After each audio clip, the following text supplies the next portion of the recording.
नमस्कार दोस्तों, रेलवे की पाठशाला में आपका स्वागत है। दोस्तों, ministry of railway Shri Ashwini Vaishnaw ji से आज जो लोकसभा है उसमें क्वेश्चन पूछे गए रेलवे रिक्रूटमेंट के बारे में कि भाई कितनी भर्तियां इस समय खाली हैं, कितने जो पोस्ट हैं उनको यहाँ पर ज्वाइनिंग दे दी गई है, कितनी भर्तियां आपने निकाली है। तो उन सब के बारे में रेलवे मंत्री की तरफ से आज की डेट में आप देख सकते हैं ये है, और यहाँ पर उनका रिप्लाई आया है, तो उनके बारे में इस वीडियो में यहाँ पर देखने वाले हैं। चलिए वीडियो को शुरू करते हैं। उससे पहले यहाँ से रिक्वेस्ट है, रेलवे भर्ती के लेटेस्ट अपडेट पाने के लिए चैनल को भी सब्सक्राइब कर दीजिएगा। तो यहाँ पर ये हिंदी मीडियम का है। अब देखो हिंदी मीडियम में क्या होता है दोस्तों, हिंदी वाले तो समझ लेंगे, लेकिन इंग्लिश वाले जो मेरे साथी उनको प्रॉब्लम होगी। तो चलिए मैं इंग्लिश मीडियम वाला जो ये इसका रिप्लाई है वो आपके सामने खोलता हूँ ताकि उनको भी बेहतरीन तरीके से समझ आ सके। तो ये यहाँ पर इनका इंग्लिश वर्जन है। तो यहाँ पर आप देख सकते हैं ये श्री नामा इन्होंने यहाँ पर क्वेश्चन पूछा था इन्होंने। तो यहाँ पर देखिए इन्होंने पूछा है कि will the ministry of railway be pleased to state, यानी कि क्या रेलवे मंत्री इसका आंसर देंगे, ये जो क्वेश्चन पूछे गए हैं। पहला क्वेश्चन की बात करते हैं, the number of recruitment driver undertaken by railway during last 3 year zone wise, यानी कि जोन वाइज रेलवे ने लास्ट 3 साल में कितनी रिक्रूटमेंट यहाँ पर निकाली है, कितनी भर्तियाँ निकाली है। दूसरा, the number of regular employees appointed by railway through these recruitment driver, और कितने रेगुलर एम्प्लॉइज हैं जिनको यहाँ पर अभी तक अपॉइंटमेंट कर दिया गया रेगुलर रेलवे में।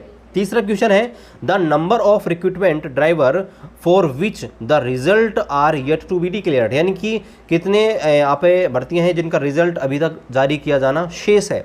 इसके अलावा चौथा क्वेश्चन है, the number of candidate waiting for appointment after even after the declaration of result, यानी कि रिजल्ट के डिक्लेयर होने के बाद भी कितने कैंडिडेट ऐसे हैं जो यहाँ पर उनके ज्वाइनिंग का वेट कर रहे हैं। अगला क्वेश्चन है, the detail of original time limit prescribed by the railway for declaration of the result and the reason for the delay in the this regard and. यहाँ पर बोल रखा है दोस्तों कि भाई जो टाइम लिमिट है रिजल्ट आने की वो क्या है, कि कितने समय के बाद रेलवे का रिजल्ट घोषित किया जाना चाहिए, और वो क्या कारण है जिनकी वजह से रेलवे का रिजल्ट यहाँ पर डिले हो जाता है। और अगला जो लास्ट क्वेश्चन है वो पूछा गया है, the detail of recruitment driver for which eligibility condition were amended bye railway after submission of the application by the candidate, यानी कि वो क्या कारण है उनकी डिटेल दीजिए जिनके कारण से भाई जो छात्र हैं वो फॉर्म भर देते हैं, और फॉर्म भरने के बाद आप जो कंडीशन है रेलवे की उनमें चेंज कर देते हैं। जैसे कि भाई जो ग्रुप डी में CBT 2 लगाना और NTPC में यूनिक कैंडिडेट डाले ना, बहुत सारी कंडीशन रेलवे चेंज कर देता है, उनके बारे में बताइए। तो यहाँ पर दोस्तों रिप्लाई देख लेते हैं, इनका आंसर यहाँ पर आया है। तो यहाँ पर देखेंगे, ministry of railway communication and electronics and information technology, ये सबके मिनिस्टर एक ही हैं, श्री अश्विनी वैष्णव। इन्होंने यहाँ पर दिया गया है आंसर इनका। देखिए तो यहाँ पर पहले क्वेश्चन का आंसर देखते हैं। तो इन्होंने पहले 3 क्वेश्चन का आंसर ये बोला है, द डिटेल आर अपेंडेड, यानी कि नीचे लिस्ट दी गई है उसमें डिटेल यहाँ पर मेंशन की गई है। चलिए उसको बाद में देख लेंगे। क्वेश्चन नंबर चौथा है कि यहाँ पर देखो क्वेश्चन नंबर चौथा जो था वो ये था कि the number of candidate waiting, यानी कितने छात्र हैं जो वेट कर रहे हैं रिजल्ट डिक्लेयर होने के बाद। तो देखिए यहाँ पर इन्होंने रिप्लाई दिया है कि जो ज्वाइनिंग की जो प्रोसेस होती है ना, वो जोनल रेलवे है अपने स्तर पर जो प्रोडक्शन यूनिट होती है उस पर उनके बेसिस पे करवाता है। जैसे मैं आपको बताऊं कि भाई ऑल ओवर इंडिया में जितनी भर्ती निकलती है ना वो जोन वाइज निकलती है, तो उनकी जो ज्वाइनिंग प्रोसेस होती है ना वो आपके जोनल रेलवे करवाएंगे या डिवीजन करवाता है, ये आपको ध्यान रखना है। ये आपका RRB नहीं करवाता है, या RRCB railway recruitment control board नहीं करवाता है। तो इसलिए इन्होंने बोला है कि भाई ये जो प्रोसेस है अपॉइंटमेंट की वो आपके जोनल रेलवे कराते हैं, और प्रोडक्शन यूनिट होती है वो यहाँ पर करवाते हैं, और जो भी कैंडिडेट पैनल में आ जाते हैं उनको यहाँ पर उनके जो भी एलिजिबिलिटी क्राइटेरिया है वेरिफिकेशन वगैरह ये करा के उनको ज्वाइनिंग यहाँ पर दे दी जाती है। अब यहाँ पर देखिए यहाँ पर बोला गया कि कितने दिनों के बाद यहाँ पर रिजल्ट यहाँ पर डिक्लेयर किया जाता है। तो यहाँ पर देखिए रेलवे ने क्लियर बोल रखा है, no time limit is prescribed for declaration of the result in the centralise employment notification, यानी कि दोस्तों कोई फिक्स टाइम नहीं है। इसी वजह से दोस्तों रेलवे में जो भर्तियां होती हैं एक लंबा इंतजार हमको करना पड़ता है, 6-6 महीने तक रिजल्ट नहीं आते हैं। आपने NTPC का देखा होगा, आपके जुलाई 2021 में एग्जाम खत्म हो गए थे, लेकिन रिजल्ट कब आया? रिजल्ट आया जनवरी में। लगभग आप मान के चले कि 6-7 महीने के बाद में रिजल्ट आया। क्यों? क्योंकि नोटिफिकेशन में ये बोलते ही नहीं कि भाई कम रिजल्ट देंगे। तो ये एक यहाँ पर रिप्लाई आया है। आगे यहाँ पर बोल रखा है कि जो कंडीशन हम चेंज करते हैं, है ना, तो कोई कंडीशन यहाँ पर क्यों चेंज की जाती है। तो यहाँ पर बोल रखा है, no eligibility condition were amended after the submission of application by the candidate. तो यहाँ पर बोल रखा है कि भाई हमने कोई कंडीशन में चेंज नहीं किया गया है। यहाँ पर देखिए नो एलिजिबिलिटी जो है उसमें कोई चेंज नहीं किया है। एलिजिबिलिटी का मतलब जैसे आपके पास ग्रेजुएशन है तो ITI वगैरह इनमें कोई चेंजेस नहीं करते हैं। और यहाँ पर ये जो क्वेश्चन नंबर 1, 2, 3 है इनका आंसर यहाँ पर आप देख सकते हैं। तो यहाँ पर बोल रखा है कि डायरेक्ट रिक्रूटमेंट के थ्रू जो एक ग्रुप सी के अंदर जो वैकेंसी है और लेवल 1 में है ना, एंड सिक्योरिटी रिलेटेड पोस्ट है जो आपके 21 RRB है उनकी तरफ से भरी गई हैं। तो उनकी लिस्ट यहाँ पर नीचे दी गई है 2016-17 से लेके 2020-21 तक। तो यहाँ पर आप देख सकते हैं, देखो यहाँ पर आप देखेंगे तो ये वैकेंसीज हैं। अहमदाबाद से इतनी वैकेंसी निकाली है, अजमेर से इतनी निकाली है, इलाहाबाद से इतनी निकाली है, ये यहाँ पर पूरी डिटेल यहाँ पर दे रखी है।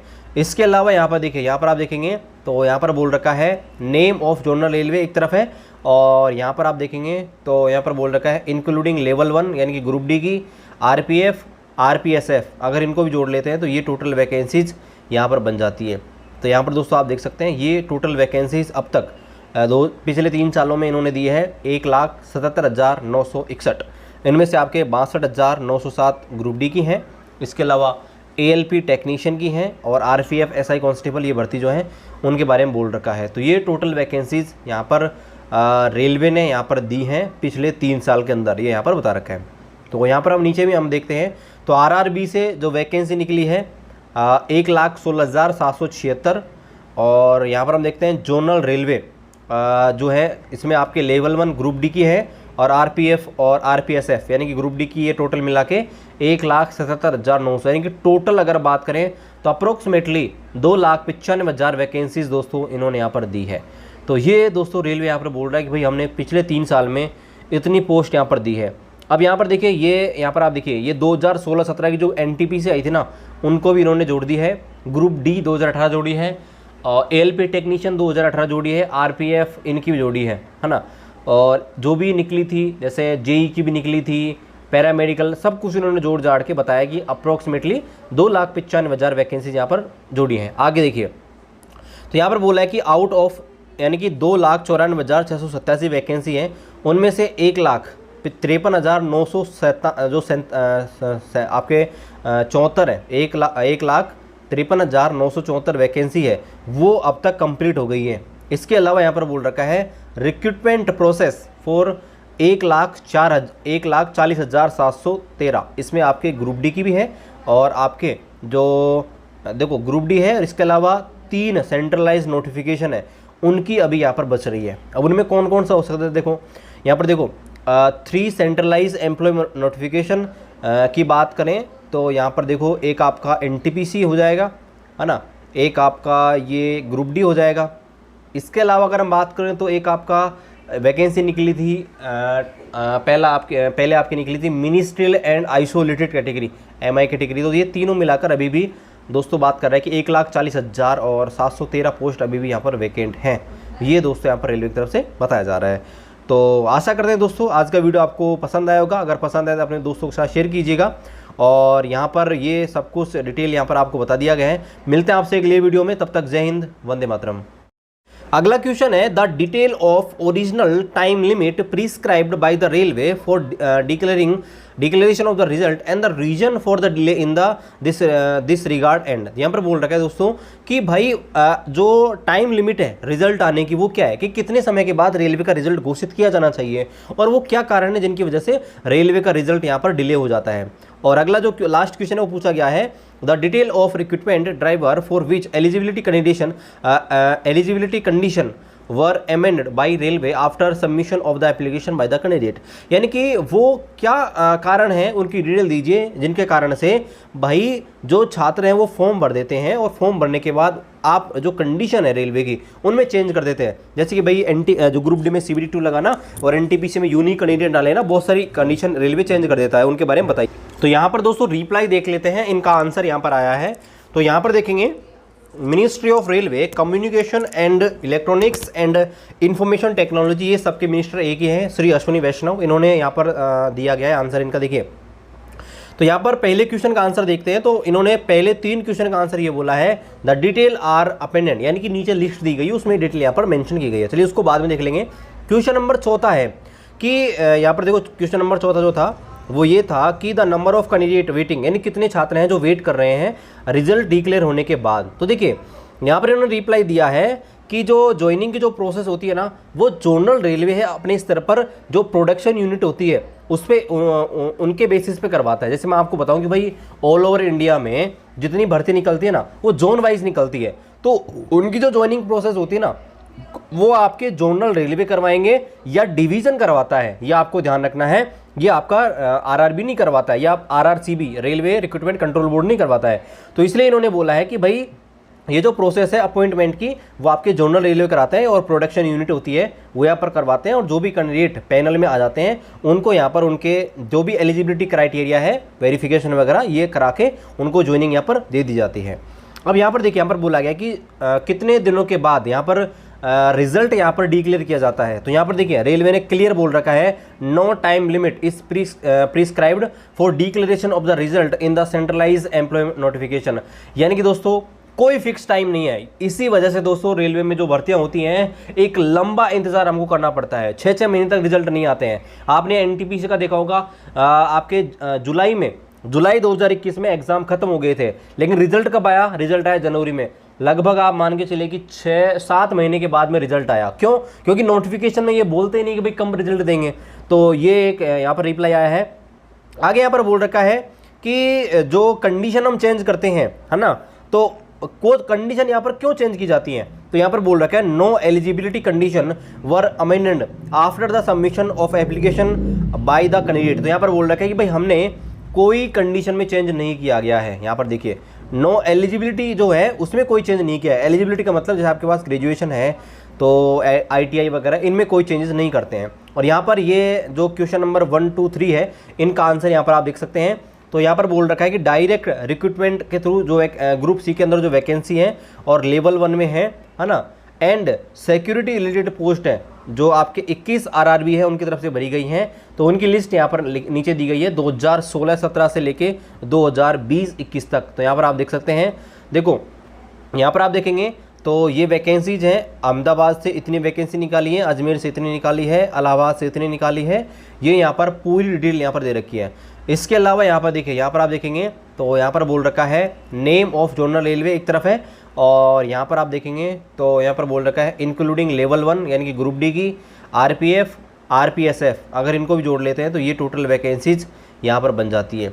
तो यहाँ पर दोस्तों आप देख सकते हैं ये टोटल वैकेंसीज अब तक पिछले 3 सालों में इन्होंने दी है 1,77,961। इनमें से आपके 62,907 ग्रुप डी की हैं। इसके अलावा ALP टेक्नीशियन की हैं और RPF SI कांस्टेबल ये भर्ती जो है उनके बारे में बोल रखा है। तो ये टोटल वैकेंसीज यहाँ पर रेलवे ने यहाँ पर दी हैं पिछले 3 साल के अंदर, ये यहाँ पर बता रखा है। तो यहाँ पर हम नीचे भी हम देखते हैं तो RRB से जो वैकेंसी निकली है 1,16,776। और यहाँ पर हम देखते हैं जोनल रेलवे जो है इसमें आपके लेवल 1 ग्रुप डी की है, और RPF और RPSF यानी कि ग्रुप डी की ये टोटल मिला के 1,77,900, यानी कि टोटल अगर बात करें तो अप्रोक्सीमेटली 2,95,000 वैकेंसीज दोस्तों इन्होंने यहाँ पर दी है। तो ये दोस्तों रेलवे यहाँ पर बोल रहा है कि भाई हमने पिछले 3 साल में इतनी पोस्ट यहाँ पर दी है। अब यहाँ पर देखिए, ये यहाँ पर आप देखिए ये 2016-17 की जो NTPC आई थी ना, उनको भी इन्होंने जोड़ दी है। ग्रुप डी 2018 जोड़ी है, और ALP टेक्नीशियन 2018 जोड़ी है, RPF इनकी भी जोड़ी है ना। और जो भी निकली थी जैसे JEE की भी निकली थी, पैरामेडिकल, सब कुछ इन्होंने जोड़ जाड़ के बताया कि अप्रोक्सीमेटली 2,95,000 वैकेंसीज यहाँ पर जोड़ी हैं। आगे देखिए तो यहाँ पर बोला है कि आउट ऑफ यानी कि 2,94,687 वैकेंसी हैं, उनमें से 1,53,907 जो आपके 74 है, 1,53,974 वैकेंसी है वो अब तक कंप्लीट हो गई है। इसके अलावा यहाँ पर बोल रखा है रिक्रूटमेंट प्रोसेस फॉर 1,40,713। इसमें आपके ग्रुप डी की भी है, और आपके जो देखो ग्रुप डी है, और इसके अलावा 3 सेंट्रलाइज नोटिफिकेशन है उनकी अभी यहाँ पर बच रही है। अब उनमें कौन कौन सा हो सकता है? देखो यहाँ पर देखो 3 सेंट्रलाइज एम्प्लॉयमेंट नोटिफिकेशन की बात करें तो यहाँ पर देखो एक आपका NTPC हो जाएगा, है ना, एक आपका ये ग्रुप डी हो जाएगा। इसके अलावा अगर हम बात करें तो एक आपका वैकेंसी निकली थी पहले आपकी निकली थी ministerial and isolated category, MI category. तो ये तीनों मिलाकर अभी भी दोस्तों बात कर रहा है कि 1,40,000 और 713 पोस्ट अभी भी यहाँ पर वैकेंट हैं। ये दोस्तों यहाँ पर रेलवे की तरफ से बताया जा रहा है। तो आशा करते हैं दोस्तों आज का वीडियो आपको पसंद आया होगा। अगर पसंद आया तो अपने दोस्तों के साथ शेयर कीजिएगा। और यहाँ पर ये सब कुछ डिटेल यहाँ पर आपको बता दिया गया है। मिलते हैं आपसे एक अगले वीडियो में, तब तक जय हिंद, वंदे मातरम।